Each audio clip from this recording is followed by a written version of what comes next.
नमस्कार, मैं अंकुश। आप देख रहे हैं एमसीएन हिंदी न्यूज। आइए एक नजर डालते हैं आज की हेडलाइंस पर। हेडलाइंस के प्रायोजक हैं Ideal Institute of biology.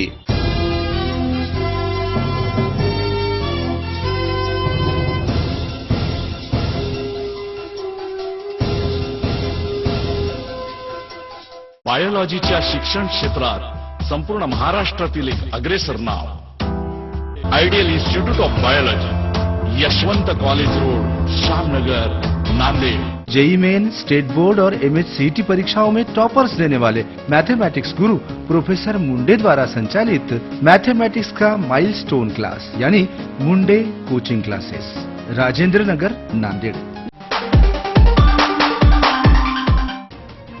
Congress प्रदेशाध्यक्ष अशोक चव्हाण ही होंगे नांदेड़ लोकसभा के उम्मीदवार। हाईकमान के आदेशों के बाद हुआ अंतिम निर्णय। तो वहीं भाजपा की ओर से प्रताप पाटिल चिखलीकर को चुनाव टिकट मिलने की संभावना बढ़ी। नांदेड़ में चव्हाण वर्सेस चिखलीकर के बीच फिर होगा मुकाबला।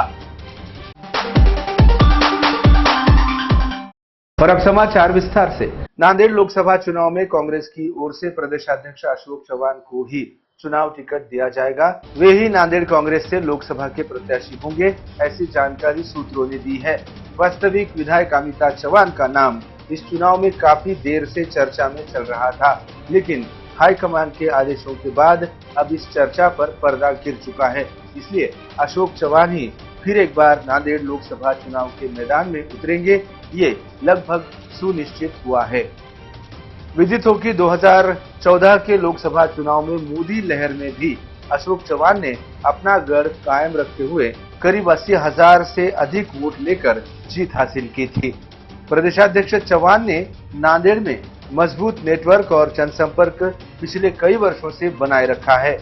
नांदेड़ उनका गढ़ माना जाता रहा है, इसलिए कांग्रेस अध्यक्ष राहुल गांधी नांदेड़ से चुनाव लड़ेंगे, ऐसी भी चर्चा पिछले महीने में जोरों पर चली थी। लेकिन कुछ ही अंतराल के बाद ये चर्चा बदलकर सांसद अशोक चव्हाण की पत्नी विधायक अमिता चव्हाण के नाम की चर्चा हुई।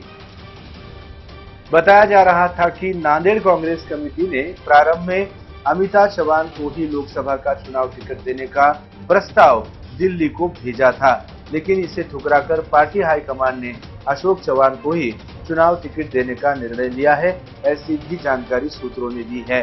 दौरान कांग्रेस की ओर से अमिता चव्हाण अगर चुनाव मैदान में उतरती तो भाजपा की ओर से पूर्व सांसद तथा अशोक चव्हाण के जीजा भास्करराव पाटिल खतगांवकर की बहू मीनल खतगांवकर को चुनाव टिकट देने का निर्णय हो रहा था, लेकिन अब स्थिति पूरी तरह से बदल गई है। प्रदेशाध्यक्ष अशोक चव्हाण नांदेड़ लोकसभा के चुनाव मैदान में होंगे, तो उनके मुकाबले में भाजपा ने अशोक चव्हाण के पारंपरिक विरोधी विधायक प्रताप पाटिल चिखलीकर को चुनाव मैदान में उतारने का फैसला किया है, ऐसा भी सूत्रों का कहना है।